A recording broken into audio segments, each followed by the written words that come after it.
Hello everyone, তোমরা সবাই কেমন আছো? তো আমিও খুব ভালো আছি। এই যে আমার মেয়ে, ওকে রেডি করতে অনেক টাইম লেগে যায়। আগের ব্লগে বলেছিলাম যে ও সারাদিনটা কী করে সেটাই দেখাচ্ছি। তো সেই সন্ধ্যেবেলার আমাদের ঘুরতে বেরিয়েছিলাম। তো এই যে আমার মেয়ে, ওকে রেডি করছে। তারপর একটু নিজেও রেডি হয়ে আয়নার মধ্যে দেখে নিলাম যে কেমন লাগছে। তারপরে আমরা বেরিয়েছি।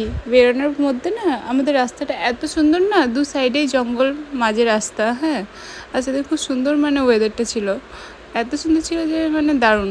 হ্যাঁ, তো সেদিন 23শে এপ্রিল ছিল। তো সেদিন ভোট ছিল। দুর্গাপুরে যারা থাকে তারা তো জানবেই যে ভোট ছিল।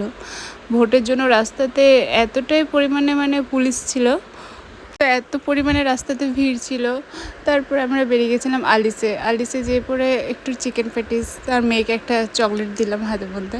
তো দাঁড়িয়েই আছে। হ্যাঁ, তারপরে আমরা বেরিয়ে গেলাম। ওখান থেকে মিষ্টির দোকানে গেছিলাম। মিষ্টির দোকানে যেয়ে পরে একটু মিষ্টি খেয়ে নিলাম। তারপর আমার শ্বশুর বাড়িতে গেছিলাম।